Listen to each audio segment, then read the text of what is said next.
Hello everyone, my name is Radosław Sterna and I'm here to represent my colleagues.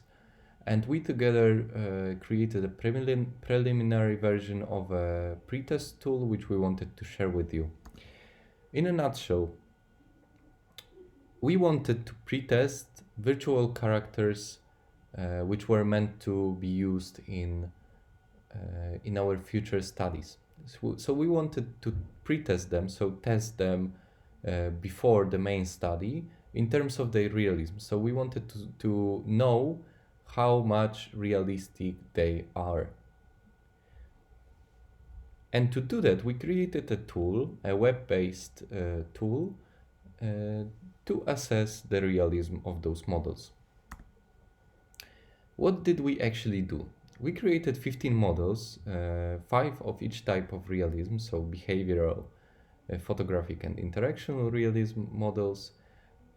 And we also created a questionnaire to assess the realism of the models, and we invited 13 participants to rate the models which we have created.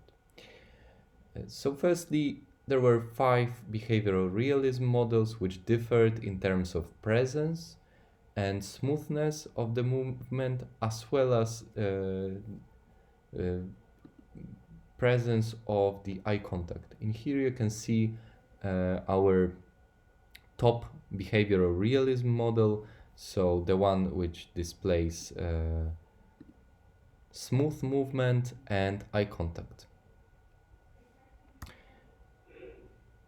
We also had 5 photographic realism models in which we manipulated the level of details, number of triangles, resolution of textures, render pipelines, and shaders.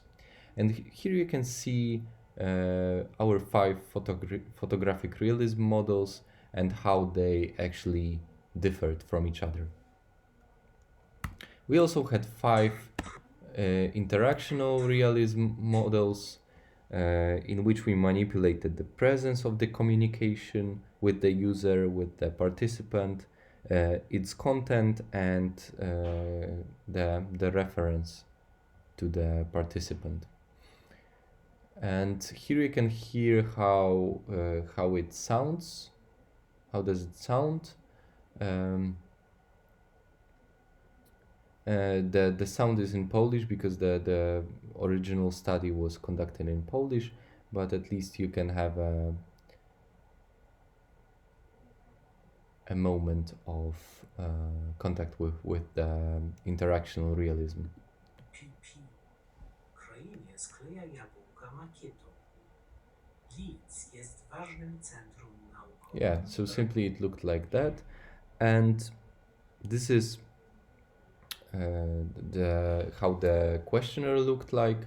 So so the participants were to read the particular item and to respond to them on a Likert type scale from 1, strongly disagree, to 7, strongly agree. Furthermore, we also had a sorting procedure, so after seeing 5 models of each type of realism, they were to sort them from the least realistic to the most realistic. So the results show that models' ratings significantly differed from each other, and they followed, in majority, they followed a linear pattern. Most of their orderings, so the sorting procedure, followed the ratings pattern. We achieved very high internal consistency and high test-retest reliability. And these are the results. So these are the median ratings, the plots of median ratings of photographic realism models. You can see an almost linear pattern.